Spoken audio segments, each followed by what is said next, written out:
नमस्कार साथियों, explore with curiosity में आपका हाथ जोड़कर स्वागत है। आज हम लोग बात करने वाले हैं फिशिंग कैपिटल इंडिया का जो जामताड़ा, झारखंड का एक खूबसूरत सा डिस्ट्रिक्ट जामताड़ा के ऊपर हम लोग डिटेल में बात करने वाले हैं कि जामताड़ा जो है ये साइबर क्राइम का हब कैसे बन गया। जामताड़ा के लोग साइबर क्राइम में किस तरह से उतर गए और साइबर क्राइम को लेकर जामताड़ा इतना फेमस कैसे हो गया, इस सब के ऊपर हम लोग डिटेल में बात करने वाले हैं और एनालिसिस करने वाले हैं कि जामताड़ा ही क्यों आया। ठीक, तो ये सब पूरा इंडिया, इतना बड़ा इंडिया है तो जामताड़ा एक छोटा सा ज़िला है झारखंड का जो पूरा तरह से डेवलप भी नहीं है। फिर भी जामताड़ा जो ज़िला है ये इतना फेमस साइबर क्राइम को लेके क्यों हो गया, सबके ऊपर हम डिटेल एनालिसिस करने वाले हैं। तो ध्यान से शिद्दत से सुनने का काम कीजिएगा। आपका काम है लाइक शेयर एंड सब्सक्राइब करना, क्योंकि देखिए मेहनत करके आते हैं तो थोड़ा सा फल मिलना चाहिए ना, लगता है ना मेहनत करने वाला को फल कभी न कभी मिलना चाहिए। बस इसके लिए मन करे तो कर दीजिएगा, अच्छा लगे तो कर दीजिएगा। आइए वीडियो आगे लेके चलते हैं। जामताड़ा झारखंड का बहुत छोटा सा डिस्ट्रिक्ट होने की वजह से क्या था, यहाँ पे उतना ज़्यादा डेवलपमेंट था नहीं, गरीबी चरम सीमा पे था, लोगों के पास एम्प्लॉयमेंट बिल्कुल भी नहीं था, रोजगार के नाम पे तो कुछ था ही नहीं। तो लोगों को कुछ ना कुछ तो करना था, ये बात तो गारंटी था कि कुछ ना कुछ तो यहाँ होने वाला था। जैसे आपको पता है जब बाबर आने वाला था 1526 में बाबर इंडिया आया था, तो उससे पहले वो कहीं का नहीं था ना, फरगना हार गया था, वो काबुल हार गया था, उसके पास कहीं ना कहीं तो हमला करना ही था। तो वही कहानी हो गया था यहाँ जामताड़ा के लोगों के साथ, कहीं ना कहीं तो उसको हमला करना ही था। तो उस टाइम पे 2008-10 के बीच में क्या हुआ, नया नया मोबाइल फ़ोन, इंटरनेट बहुत सस्ते दामों पे अवेलेबल था। ठीक, तो लोगों के पास क्या हो गया, मौका मिल गया कि बैंक डिटेल को जो होते दूसरे लोगों को रिवील करने का, मतलब जामताड़ा के जो यंग लोग थे, जो जवान लोग, नौजवान लोग थे, उन लोगों के पास एक मौका मिल गया कि बैंक डिटेल को रिवील करना। और उस चक्कर में बैंक डिटेल लेके वो क्या करते थे, कुछ छोटा मोटा क्राइम करते थे और 100 रुपया, 200 रुपया, 500 रुपया शुरू में कमाने लगे। यही चीज़ धीरे धीरे जब करते गए, आगे बढ़ते गया, आगे बढ़ते गया, और वो जो अनएम्प्लॉयमेंट था वो जब एम्प्लॉयमेंट में बदल गया। देखिए ध्यान सुनिएगा, ये अनएम्प्लॉयमेंट मतलब रोजगार नहीं था, अब वो पैसा कमाने लगे, चाहे वो गलत तरीका ही क्यों न था, पूरा पूरी गलत था, लेकिन फिर भी उनके पास पैसा तो आ रहा था, बस वो इंटरेस्टिंग लगने लगा। पहली बार किसी एक ने किया, फिर दो ने किया, फिर पूरा ग्रुप मिल के करने लगे। अब वो रेंट पे एक रूम ले लिया, वहाँ पे बैठ के करने लगे, फिर कहीं पहाड़ों पे करने लगे कि सर लोकेशन आसानी से ट्रेस नहीं हो पाए। ठीक, अब पहले उतना ज़्यादा टेक्नोलॉजी था नहीं, लोगों को उतना अवेयरनेस था नहीं, लोगों को आराम से कॉल किया जाता था कि हाँ आपका हम बैंक मैनेजर बोल रहे हैं, सिक्योरिटी एजेंट बोल रहे हैं, सिम कार्ड एजेंट बोल रहे हैं, कि आपका सिम बंद होने वाला है, बैंक अकाउंट का केवाईसी नहीं है, बैंक अकाउंट ब्लॉक होने वाला है। अलग अलग ढंग से आपको फंसाने का काम करते थे, आपका कॉन्शियस माइंड का से खेलने का काम करते थे। और क्या करते थे, आपका जो बैंक डिटेल है, चाहे एटीएम पिन हो, सीवीवी हो, बैंक अकाउंट डिटेल हो, सारा चीज़ पता करके आपका अकाउंट मारने का काम करते हैं। सिंपल कहानी ये होता था कि आपको कॉल किया, बोला कि आपका बैंक जो है वो ब्लॉक होने वाला है, बैंक अकाउंट। आप हमको क्या कीजिए, एटीएम जो है उसका पिन बता दीजिए, एटीएम नंबर बता दीजिए, उसका सीवीवी बता दीजिए। बस जैसे ही आप ये बात बताए, आपका एटीएम में वो चीज़ डायल हो रहा है, वहाँ से पैसा निकाल लिया जाता था। ठीक, तो ये स्टार्टिंग का कहानी था। तो जैसे जैसे समय बीतते गया, टेक्नोलॉजी डेवलपमेंट होते गया, वैसे वैसे वो लोग टेक्निक में चेंजिंग करते गए। फिर सिम क्लोनिंग आ गया, उसके बाद नया वेबसाइट बना के फ्रॉड करना, जैसे कि फ्लिपकार्ट है, सेम टू सेम उसी कॉपी वेबसाइट आपके सामने आ जाएगा। ठीक, आप ओपन कीजिए, फ्लिपकार्ट ही लगेगा, आप उसके ऊपर ऑनलाइन सामान ऑर्डर किए, उसमें आप पेमेंट कर दिए, सामान तो आएगा नहीं, आपका पैसा भी जाने वाला है।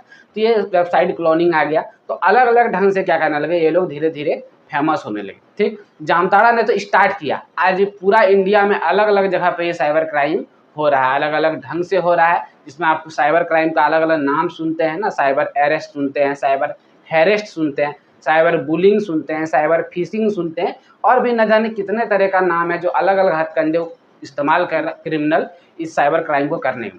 अब साइबर क्राइम होता क्या है ना, क्वेश्चन ये भी दिमाग में आता है कि साइबर क्राइम एक्चुअल में होता क्या है। ये कंप्यूटर, मोबाइल, इंटरनेट से किया गया क्राइम ही क्या कहलाता है, साइबर क्राइम कहलाता है। ठीक, इसमें आपका जो फिजिकली रूप से क्राइम नहीं होता है, इसमें क्या होता है, कंप्यूटर या इंटरनेट के थ्रू आपके साथ क्राइम होता है, इसी को हम लोग क्या बोलते हैं, साइबर क्राइम। एक बात और ध्यान रखिएगा, पिछले वीडियो में बात किए थे इसके ऊपर, ठीक, कि साइबर क्राइम जो होता है ये आपका कॉन्शियस माइंड का ही फायदा उठा के करता है। ऐसा नहीं है कि आपको पूरा मूर्ख बना रहा है, ऐसा रियल में नहीं होता। रियल में क्या होता है, आपको पैनिक क्रिएट करता है आपके सामने, उसी पैनिक में आप समझ नहीं पाते कि क्या गलत हो रहा है, आपको पता है कि ये चीज़ नहीं करना है, ठीक, फिर भी आप वो चीज़ कर जाते हैं। इसी को बोलते हैं कॉन्शियस माइंड का फायदा उठाना और साइबर क्राइम करना। आज के टाइम पे यही चल रहा है। पहले तो वो था ओटीपी वाला, क्योंकि समय बदलते गया, सरकार ने उसके ऊपर क्रैकडाउन लगाने का काम किया, पुलिस क्रैकडाउन करना, रेड पे रेड पड़ने लगा जामताड़ा पे, तो जामताड़ा क्या हुआ, धीरे धीरे कमज़ोर पड़ने लगा। तो वो तो वहाँ से ओटीपी वाला सिस्टम घट गया और लोग अवेयर हो गए कि ओटीपी अब नहीं देना है, बैंक डिटेल नहीं बताना है। लेकिन अब जो है वो पैनिक क्रिएट करने का काम करता है, पैनिक करके क्या करता है, आपका डिटेल पता करने का काम करता है। जैसे आपको पता है स्क्रीनशॉट भेजने से कुछ नहीं होता है, और आपका मांग लेंगे स्क्रीनशॉट, उसमें आपका ओटीपी आया हुआ रहेगा, वो आपका ले लेंगे। ये कहानी हम पिछला वीडियो में भी डिस्कस किए थे, आपको लिंक मिल जाएगा डिस्क्रिप्शन में, वहाँ पे आप आराम से इसको देख सकते हैं, ठीक है। तो ये कहानी था जामताड़ा। अब थोड़ा सा और आगे चलते हैं जामताड़ा को लेके। एक वेब सीरीज है जामताड़ा, सबका नंबर आएगा। ये वेब सीरीज ने जामताड़ा को और फेमस कर दिया ना, साइबर क्राइम का जो दुनिया था उसमें जामताड़ा को एक अलग सा रूप दे दिया। ये वर्ल्ड फेमस बना दी इस वेब सीरीज ने कि एक गांव में छोटे छोटे लोग जो है, छोटे छोटे बच्चे जो है, ये कैसे वहाँ पे क्राइम को अंजाम देते हैं, कैसे साइबर क्राइम को वो अलग पहचान दे रहे हैं ना। और वहाँ पे जो उनके माँ बाप है, पेरेंट्स है, उनको भी लगता है कि हाँ अच्छा ही काम कर रहा है, क्योंकि वो बड़े बड़े लोगों का क्या करते हैं, पैसा मारने का काम करते हैं। अब उतना पैसा उनके पास 1 लाख मार भी लिया तो कोई टेंशन नहीं होता था। उनके माँ बाप को लगता था जो बेरोजगार से अच्छा रोजगार ही कुछ तो कर रहा है। तो यहाँ पे गार्जियन का भी सपोर्ट उनको ज़्यादा मिल गया। इस वजह से क्या हुआ, पे क्राइम जो है और ऊपर धीरे धीरे चढ़ने लगा ना। आज के समय में थोड़ा अभी क्राइम अब नहीं हो रहा है, क्योंकि police, cyber security, cyber cell हर जगह, हर जिले, हर थाने में अवेलेबल है। लोग वहाँ जाकर क्राइम का रिपोर्ट दर्ज कराते हैं। प्लस क्या हुआ कि अब लोग अवेयर बहुत ज़्यादा हो चुके हैं। यूट्यूब, मोबाइल, आपका जो भी सोशल मीडिया नेटवर्किंग है, यहाँ पे बहुत ज़्यादा अवेयरनेस का कैंपेन चलाया गया सरकार के द्वारा। लोग अब बहुत ज़्यादा अवेयर हो चुके हैं। इस वजह से क्या होता है, अब साइबर क्राइम ज़्यादातर नहीं हो रहा है। लेकिन फिर भी इंसान तो इंसान है, गलती किसी से भी करवाया जा सकता है या हो जाता है। उसी गलती का फ़ायदा उठा के आज भी बहुत सारा क्राइम को अंजाम दिया जा रहा है। तो आपको हमेशा अवेयर रहना है। कभी भी कोई भी फेक कॉल आए तो उसको उठाने का काम नहीं करना है। कोई भी ऐप इंस्टॉल करते हैं उसमें बिना सोचे पढ़े लिखे क्या करते हैं, उसको अलाउ कर देते हैं, तो वो अलाउ नहीं करना है। आपको हमेशा सतर्क रहना है। जब तक आपका फ़ोन स्मार्ट आपके पास है तब तक आपको स्मार्ट बना हुआ रहना पड़ेगा। देखिए होता क्या है, हम लोग फ़ोन तो स्मार्ट खरीद लेते हैं लेकिन खुद स्मार्ट नहीं बनते हैं। ये जो चक्कर हो जाता है, इसी वजह से जो गैप है, इसी का फ़ायदा उठा लेता है क्रिमिनल और हम लोग के साथ साइबर क्राइम करने का काम करता है, ठीक। आज के टाइम पे आप सुनिएगा साइबर हैरेस्ट जो होता है, साइबर जो अरेस्ट होता है, ये बहुत फेमस हो चुका है ना। आपको एक पुलिस का ग्रुप कॉल करेगा कि आपको बोलेगा कि आपने ये गलत काम, ये क्राइम कर दिया है, आपको हम यहीं पे पकड़ रहे हैं, आप इतना पैसा दीजिए, आप फिर आपको हम छोड़ेंगे नहीं, तो आपका रिपोर्ट यहाँ पे एफआईआर करना है। आप डर से उसको वो पैसा दे दीजिए। साइबर हैरेस्ट बहुत ज़्यादा फेमस है। ये सारा चीज़ जो है आज को नया दुनिया में लॉन्च हुआ। पहले तो ओटीपी वाला सिस्टम था, आज के समय में ये ट्रेंडिंग में है, ठीक।